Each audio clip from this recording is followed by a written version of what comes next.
What's going on, guys? MariK here, back with another Star Wars video. So after having watched Episode 6 of Ahsoka a second time, I got around to discussing some theories as to what was going on with some people. And a lot of the signs point to the ones, specifically the celestial beings in the Star Wars universe that we saw in the Mortis arc in the Clone Wars. I think it was Season 3, which revolved around the father, the son, and the daughter. And basically the father was the one to keep everything in balance. You had the daughter who embodied the light side, and you had the son who embodied the dark side. Now, quick side note, just because the son embodied the dark side does not mean that the son was evil. Light and dark, there has to be a balance. So, that'll be relevant in a little bit. How does all of this play into Ahsoka? Well, since in Episode 5, Ahsoka essentially fell into the world between worlds, which is not directly involved with Clone Wars, but is more so in Rebels. And it's supposed to be basically, it's this realm that I don't want to say that the Mortis gods resided in, but perhaps they had reign over, so to speak. Back in the Mortis arc, the father wanted Anakin to take his role as the chosen one. He declined. Well, of course, now he's dead, and so it's almost kind of implied that Anakin has now taken the role of the father to keep the Force in balance. And with the father, the son, and the daughter all killed in the Mortis arc, those three spots are now open. So if Anakin is taking the spot of the father, then I believe Ahsoka would be the one taking the spot of the daughter. We know the daughter gave the rest of her life to save Ahsoka. Ahsoka is seen with the little Morai, or whatever that little bird is called, that's basically associated with the daughter.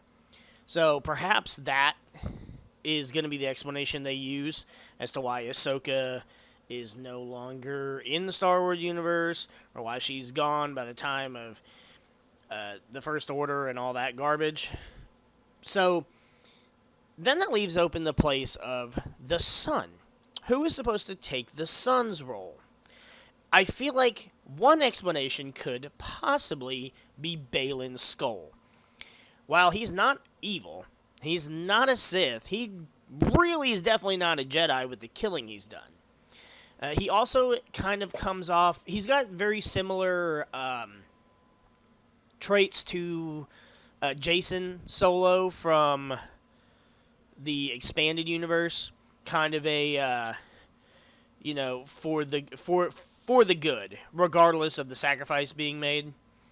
So as long as it's to benefit what's in the best interest of the universe as a whole, and Balin using those methods to rescue Morgan, to get to Thrawn, to get outside of the galaxy, to possibly get to Peridea.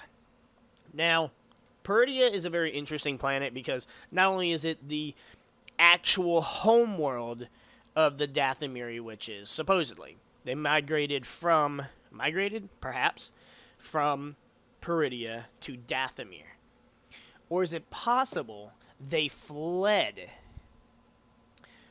from Peridea to Dathomir?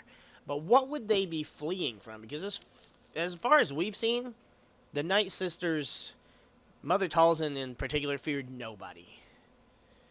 Because they've got their magic. So what could these Night Sisters, who might even be more powerful because they're from the original homeworld, the original galaxy, what could they be fearing on that planet? What could they be wanting to get away from on that planet? And the answer lies in the expanded universe. There was a fourth being that was part of the ones. Now, the ones were not mortal, but as we can see, since they died, they were not immortal creatures either. They could still be killed. There was a fourth called the Mother. Now, the Mother was originally a mortal. She was a servant, I believe. And she ended up getting really close with the son and the daughter, and I believe even the father. Now, because of this fear of losing this family that she had, she drank from the font of power and swam in the pool of knowledge, which corrupted her into this absolute disgusting monstrosity called Abeloth. Was literally like a power black hole of chaos. And the father was pissed off. The father basically took the son and the daughter, and they left that planet. And obviously Mortis, or whatever that place was that they took Anakin, Obi-Wan, and Ahsoka during Clone Wars, is where they resided. So what if Peridia is the planet that the father left Abeloth on? It fits the narrative because Baylan himself mentioned the Night Sisters being afraid of a greater power than their own. The Mother being that power. Because even though the Night Sisters are extremely powerful beings, there really isn't much else that can even rival the ones outside of, obviously, the Chosen One himself and Abeloth. He also mentions that Peridia is a land of dreams and madness, and talks about it being, from children's stories, which fits the story of the Mother. So is this Abeloth calling out to Balin? And if so, what is it promising him? What would Abeloth be able to promise to Balin Skull, who wants to start over? He wants a new beginning. Now, is he wanting a new beginning in this galaxy? Is he wanting to start over in the galaxy that they're from? Because Abeloth is just not something that's for building life. It's not for starting a new life. Abeloth is there for, she's just going to cause chaos and destruction. Unless he wants to basically restart everything by destroying everything. Which, we see that being the theme for many villains over the course of so many different franchises, and while in theory you're like, oh, I guess it makes sense, it really doesn't, and also they're not going to be there to witness it. Or perhaps Balin can hear Abeloth calling to him and knows that she has to be stopped. But if that were the case, the son and the daughter, and presumably the father, would have to be the ones to stop her. And if my theory about who would play which role was correct, Anakin is dead, but I suppose because of the World Between Worlds, his Force Ghost could assist them. But then why fight against Ahsoka? Maybe he didn't kill her. Maybe he knew she would live. Is it possible Balin knew about the World Between Worlds? Because it didn't seem like Anakin pulled her into the World Between Worlds. So is it possible Balin pushed her into it? Does Balin know something about the World Between Worlds that other Jedi and us as the viewers don't know? Would it be cool to see Balin, Ahsoka, and Anakin fighting together against this monstrosity? It'd be pretty fucking cool. But do I think that it fits the narrative? Probably not. We know Balin's after something, and it's not Thrawn. It's not power in a normal villain aspect. Balin himself is looking for the beginning. So it's possible he's looking for the World Between Worlds. It's possible he wants to use that to start from the beginning, or to go back to his time with the Jedi and maybe fix things. maybe preventing Order 66. Who knows? But he's looking for some way to go back to the beginning or to create a new beginning. Abeloth existing on Peridia could also kind of fit the narrative of the Purgle and how Peridia is the last place for them to travel before they die.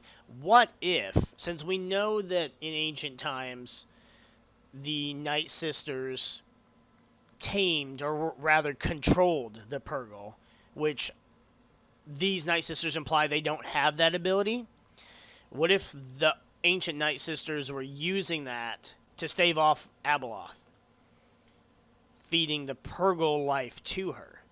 It would kind of explain why it's a graveyard planet. It would also explain why the life of the Purgles doesn't exist in that graveyard in space, and it's just bones. Perhaps this galaxy has already been restarted, maybe even by Abeloth herself. Maybe that beginning was caused by her chaos and destruction, and that explains why there's not that many Night Sisters left on the planet. But then that would also imply that there's a connection between the Night Sisters' magic and the force that the Celestials wield. There's also a lot of religious references in this show. Specifically, so Balin and Shin, their names are from Norse mythology, and they're the names of two wolves who chase the sun and the moon. So does that mean those two are chasing after two different things? And which character is the sun and which character is the moon? Then we've got Enoch, who was, I believe he was a human he's the only human that supposedly went to heaven without having to ever actually die. Not really, I don't know what that means specifically because I don't follow all of that stuff. And then, of course, if you look at Ezra's appearance when Sabine finds him, it really speaks for itself. So I don't really know what that ties into, or if Dave Filoni was just like, oh, these are just cool names, let's just go with it. But I feel like Enoch's helmet speaks a little more to that reference than, say, Baylan and Shin's names. Now, as much as all of those signs point directly to Abeloth being the big secret reveal to this show, I'm going to tell you that it's really not possible, not in the sense that it's in. Now, unless Dave Filoni goes to retcon a bunch of stuff, it cannot be Abeloth. Because Abeloth was a greater power, a way greater threat than Palpatine ever could have been. So, we can't go from the Sith to the Empire to Abeloth and then go back to the First Order and its fake-ass Empire shit. That just doesn't make any sense. There's no way to possibly fit that into a narrative, because then you're just like, oh, well, then why are we afraid of the First Order when we just, had to fight a galaxy-devouring monster? It doesn't fit a narrative that makes sense. So, unless they were to retcon Abeloth and her power, which just defeats the whole purpose anyways, there's no way to fit it into current canon. Now, what would make more sense would possibly be the Zepho.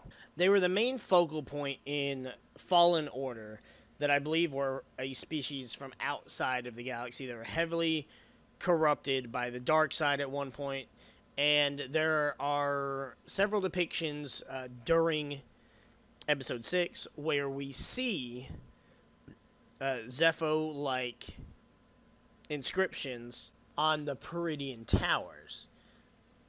Now, since the Zepho are canon and are also powerful beings, that could make more sense than Abeloth. But the Zepho, on the other hand, don't have any real connections to things like the world between worlds or the Mortis gods, which could be a good thing because their story was already finished. However, bringing the world between worlds back into it, especially with Ahsoka's significance and the Morai bird, it's possible that that may be their end goal. But we don't know how powerful the Zepho actually were or what they could even do for our galaxy, specifically for the story, because it seemed like the Zepho had kind of attempted to reconcile their ways, if I'm remembering Fallen Order's story correctly. But it doesn't fit the narrative either for what Dave Filoni's going for. So while I think the Zepho is a possibility, I think that unfortunately, as much as people may reminisce and they really liked the story of Abeloth, I just don't think Abeloth can possibly be the villain. We can't go from Abeloth to Palpatine and the First Order. It just doesn't fit.